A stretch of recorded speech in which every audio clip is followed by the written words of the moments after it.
बच्चों, आज आप पढ़ेंगे marigold, class 5th, page numbers 42 and 48। Robinson Crusoe discovers a footprint. लेकिन आप अपनी बुक खोलिए, पृष्ठ नंबर 48 खोलिए और आपको पुस्तक में से पढ़ना है। आपको मोबाइल या कंप्यूटर की तरफ नहीं देखना है, वीडियो की सिर्फ आवाज़ सुननी है और जो शब्द आप पढ़ रहे हैं उस पर उंगली रखकर जोर से पढ़ना है। Ready? Yes. Page number 48। Robinson Crusoe discovers a footprint. This lesson is a part of the novel Robinson Crusoe, written by Daniel Crusoe. Robinson Crusoe discovers a footprint. Let us start. Page number 48. Robinson Crusoe's ship had been destroyed by the sea. He had been alone for many years and longed for company. One day, he discovers a footprint on the sand. Let's find out what he did then. एक बार समुद्री यात्रा के दौरान Robinson Crusoe के जहाज को समुद्र की तेज लहरों ने नष्ट कर दिया था। वो कई वर्षों से एक टापू पर अकेला रहा था और किसी के साथ के लिए तरस रहा था। एक दिन समुद्री तट पर घूमते हुए उसे रेत पर एक पैर का निशान मिला। आइए जाने कि रॉबिन्सन क्रूसो ने तब क्या किया। रॉबिन्सन क्रूसो के शब्दों में, One day, when I was going towards my boat, I was surprised to see the footprint of a man on the sand. एक दिन जब मैं अपने छिपने के स्थान से अपनी नाव की ओर जा रहा था, तो रेत पर एक आदमी के पैरों के निशान देखकर मैं हैरान रह गया। I stood amazed. I listened. I looked around me. I could neither hear nor see anything. मैं अचंभित रह गया। मैंने सुनने की कोशिश की। मैंने अपने चारों ओर देखा। मुझे कुछ भी सुनाई नहीं दिया और मुझे कुछ दिखाई भी नहीं दिया। I went up higher to look down. I went up the shore and down the shore, but it was no good. I could find no other footprint but that one. मैं नीचे देखने के लिए कुछ ऊंचाई पर गया। मैं तट पर गया और तट से दूर गया, परंतु कुछ भी परिणाम नहीं निकला। मुझे उसके सिवा और कोई दूसरा पैर का निशान नहीं मिला। I went to it again to see if there were any more footprints and to tell if it had been my imagination.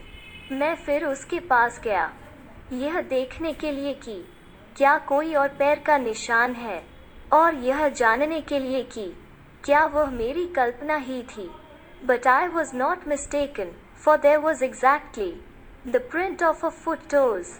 Hail, every part of a foot. I could not imagine how it came there. लेकिन मैं गलत नहीं था, क्योंकि वो पैर का निशान पूरी तरह पैर की उंगलियां, एड़ी, पैर के हर हिस्से का ठीक ठीक निशान था। वो पैर का निशान वहाँ कैसे आया, यह मेरी कल्पना के बाहर था।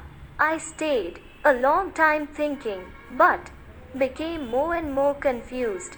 मैं बहुत देर तक सोचता रहा, लेकिन और अधिक संशय में पड़ता रहा।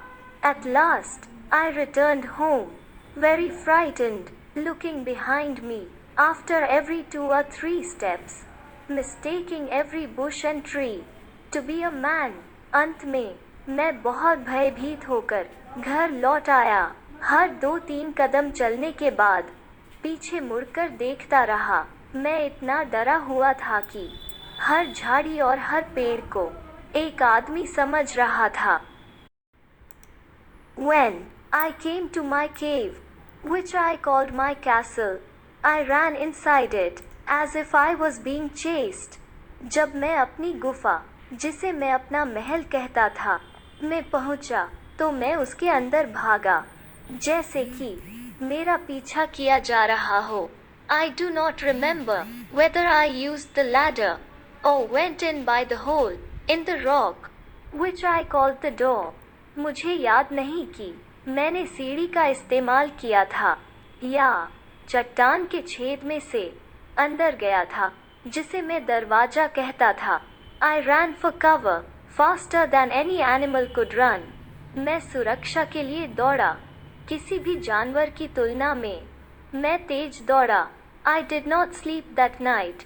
The more I thought about what I had seen, the more afraid I became. मुझे उस रात नींद नहीं आई। मैंने जो देखा था, उसके बारे में जितना सोचा, उतना ही ज्यादा डरता गया। I thought it could be one of the savages of the mainland who had wandered out to the sea in a small boat. मैंने सोचा कि यह मेनलैंड के जंगली लोगों में से एक हो सकता था, जो एक छोटी सी नाव में समुद्र में भटक चुका था। Luckily, I was not on shore at that time, but what if he had seen my boat?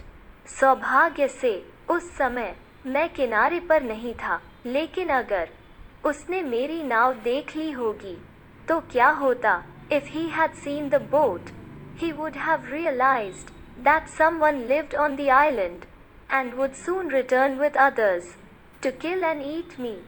अगर उसने नाव को देख लिया होगा, तो उसे एहसास हो गया होगा कि कोई द्वीप पर रहता है और मुझे मारने और खाने के लिए वो जल्द ही दूसरों के साथ वापस आ जाएगा।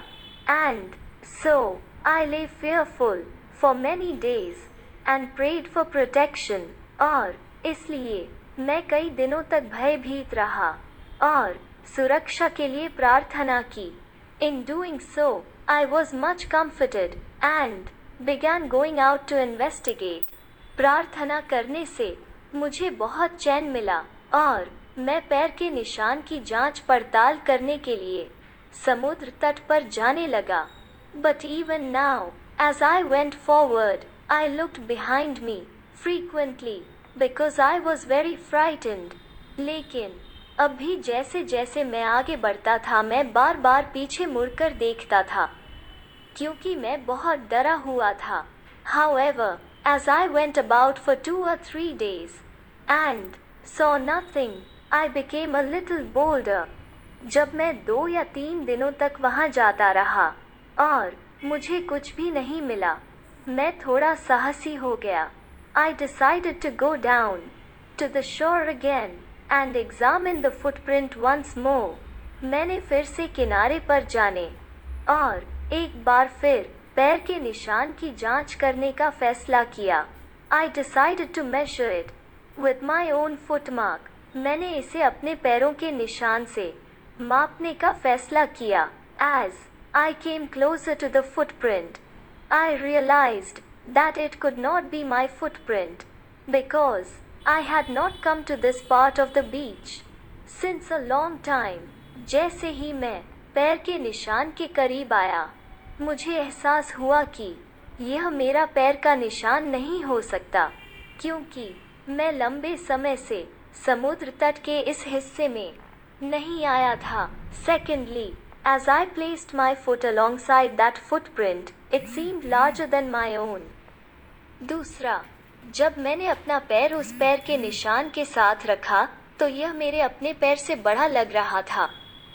My fear returned. I went home again, believing that there was someone there. The island was inhabited. मेरा डर लौट आया था, यह विश्वास करते हुए कि इस द्वीप पर कोई रहता था। मैं फिर घर लौट गया। मुझे अब पूर्ण रूप से विश्वास हो गया था कि द्वीप पर कोई रहता था। Adapted from Daniel Defoe's Robinson Crusoe. Okay, this lesson is over. Listen it again and again. Thank you. Jai Hind. Jai Bharat.